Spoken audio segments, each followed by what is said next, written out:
Okay, go ahead, Rob.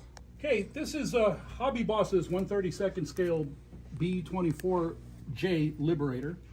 The kit came out in the early 2000s, and it was basically a race between them, or Trumpeter I should say, and HK to produce a 32nd scale B24. Since HK came out with the B17, they were going to do a B24, and HobbyBoss kind of like beat them to it. Unfortunately, HobbyBoss cut a lot of corners when it came to detailing this model. This is the box, right? Yes. I'm going to take a picture of the box. One of them being, first off, that you get no engine detail with the kit. All you get is engine faces. Oh, yeah. Okay, whereas the B17 HK kits, they give you 4 complete engines with 4 complete accessory sections and all sorts. Yeah. This does not come with that. A kit this size would normally have somewhere between 700 and 800 parts. This kit has maybe 430, 440 parts. A lot of it being the interior that unfortunately you just don't see a lot of. Yeah. One of the features that it tells you to do when you look at the instruction sheet is that its building formula, to me, is very erratic in that it tells you to build all the stuff in the interior and then put the fuselage together with all the glass fittings installed before you paint the model, before you make the wings and stuff like that. So the sequencing is all wrong. Also, they're designed so that when you install the model halves together in the fuselage, all the turrets are sealed onto the fuselage. They rotate, but you don't get to see any of the nose compartment at all.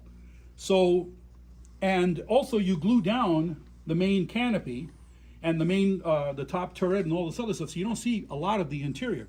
So I modified the kit so that a lot of this stuff is removable. For example, all the turrets I made to be removed. I took all the track lines out. Oh, nice. I cut all the track lines out, and it gives you a good idea, you can go ahead and pass that around, of the nice detail that's inside those gun turrets. Unfortunately, they must have subcontracted all the clear parts to somebody else because they were all out of scale except for the windshield. Oh, really? The turret halves that go together don't fit over the internal parts. To get the silly halves to come together. Another problem. On one of the reviews, I read that the propellers are out of scale. They are about in diameter, about a 1/16 of an inch too small. And that's actually visible. You look at these propellers and you say, you know, those props don't look much bigger than a 48 scale prop. And in photographs in these books, you see that the blades actually come down much further than they do on this kit.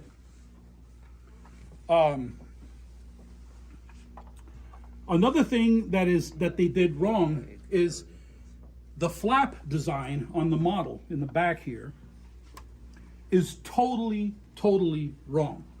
These are regular downward tracking flaps, and no B-24 on the planet of all the 18,000 that were made.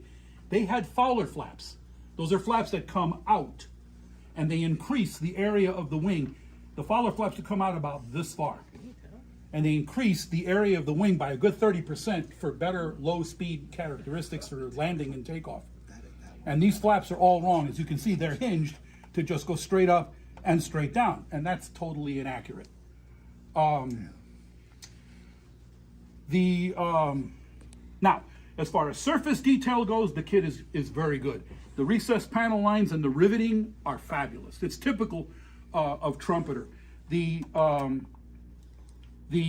graining in the fabric-covered flight controls is lacking, which is something you don't see on a Trumpeter kit. The rudder bars, as you see the painted on the rudders, they're red and white. There's actually one less red bar because they got the print of the ribs in the rudders wrong. Yeah. There's supposed to be another bay, so these bays are too wide. They were supposed to be a little narrower so they would have more bays, and that's another inaccuracy. And even with all the interior detail they give you, when you look inside there, you have the navigator and the flight engineer's tables and chairs in the interior, and that's all you get. Where the hell are all the radios and all the black boxes that go there? These wings keep separating. The radios, the black boxes, and everything that was inside that compartment. They don't give you those. They're not part of the kit, and that's a big disappointment.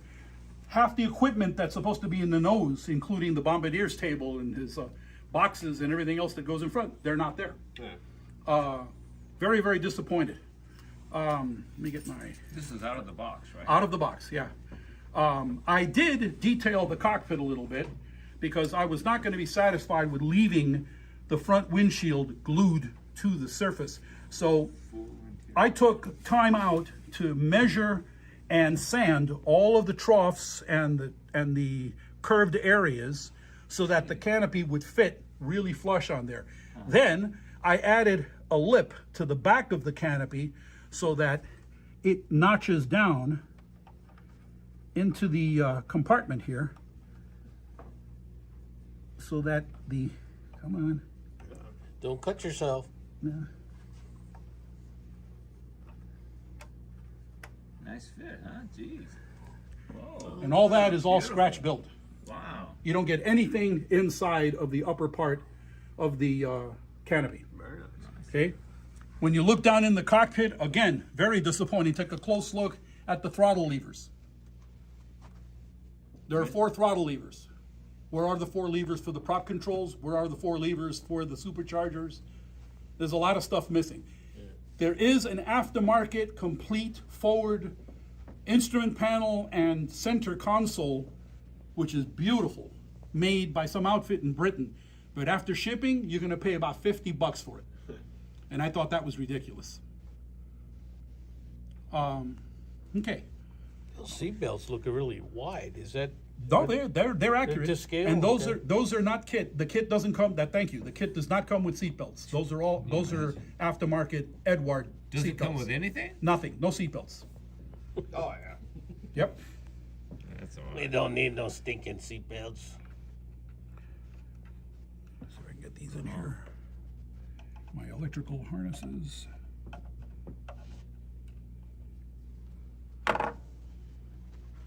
Boy, and I test fitted this thing earlier today. It went in so easily and with no problem. That's how it works, yeah. Yeah. Oops. So how many hours do you think you put into this thing? Well, I put in a lot more hours because, unfortunately, I was suffering from a horrible cataract condition when I was building this model. My left eye was about 30% unable to see, and that's one of the reasons why at first I didn't want to go with actually taping this, because there are a lot of mistakes on this model that I'm actually ashamed of. I should have just waited until I had the condition taken care of, and that would have.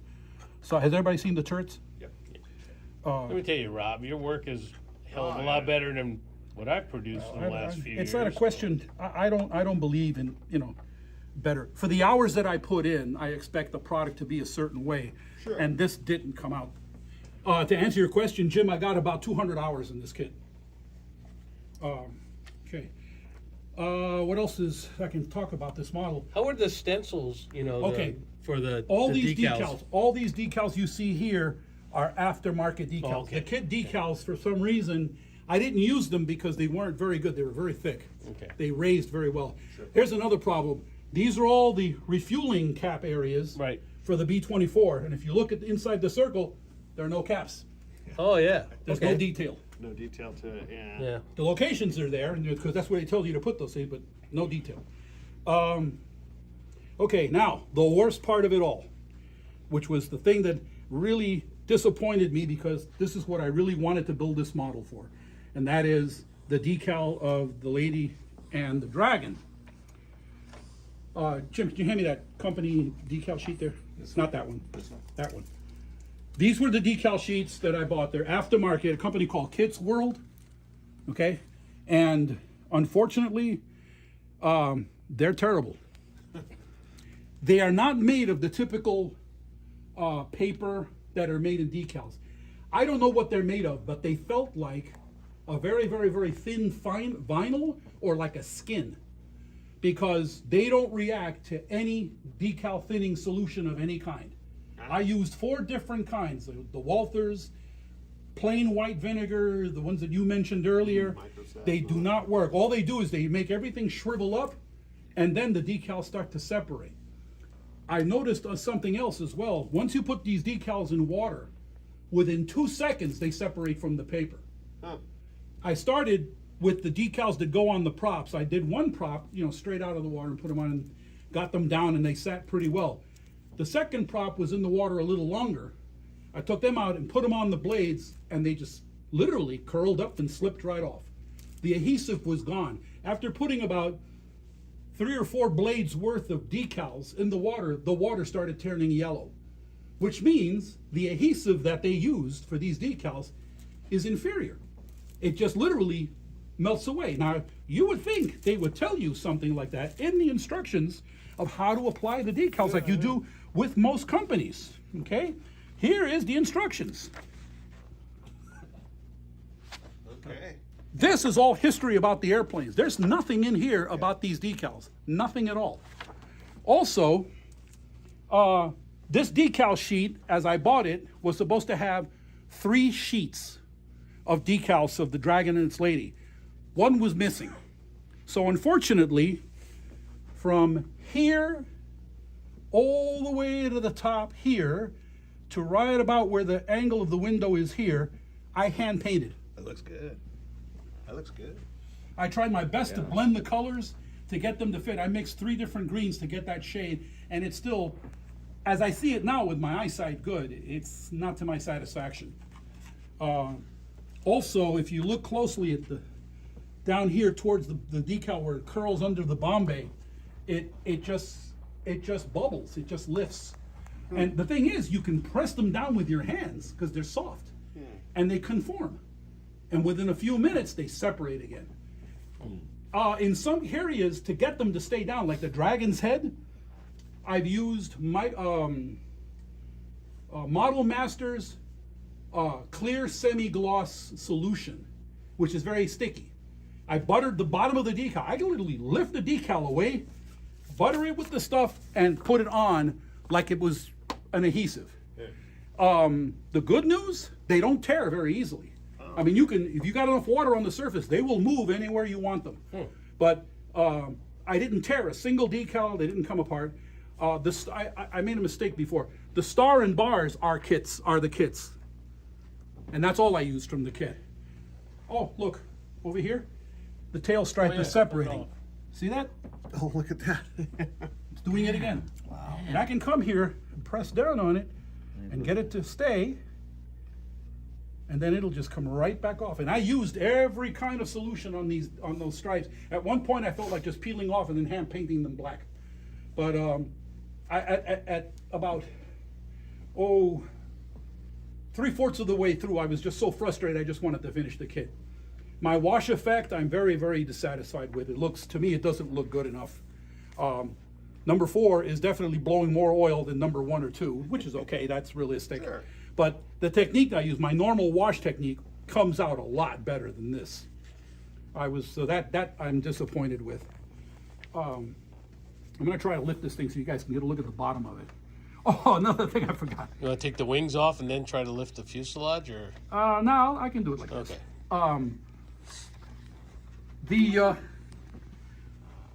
This airplane has got 11.5 ounces of weight in the nose.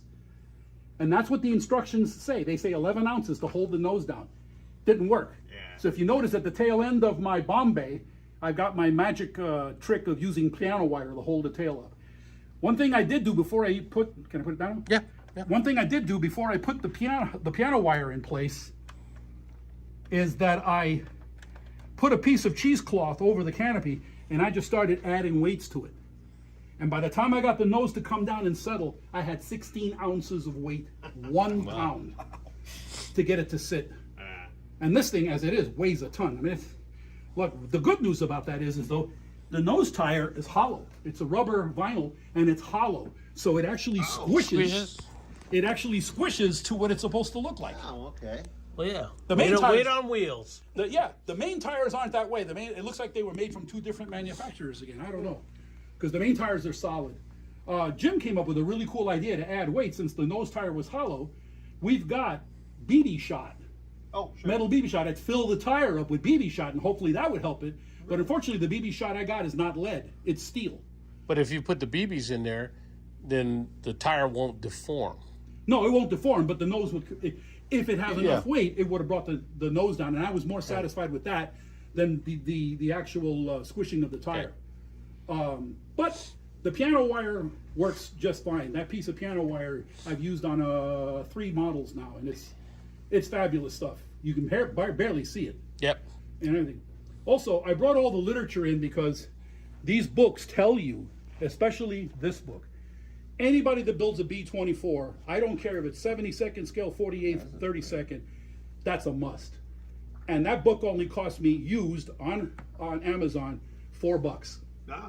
not Yeah, that including. looks really detailed. It's a new release. It just came out in 2023. Oh, really? It's the newest release on it. It's got more pages, more color, fabulous reviews. Who makes it? Is it an Osprey book? Or? No, it's detail and scale. It's one of the. Oh, it's- okay, it's yeah, a yeah, Bert Kinsey yeah, series. With the updated one, yeah. Yeah, the other one, I have the other one at home. It's outdated, but it's not bad. What's really good about this kit is that you do a lot more kit reviews. And they're very, very, unlike me, very positive about the kit reviews. They tell you about all the mistakes and how to correct them. Didn't you just sell this one?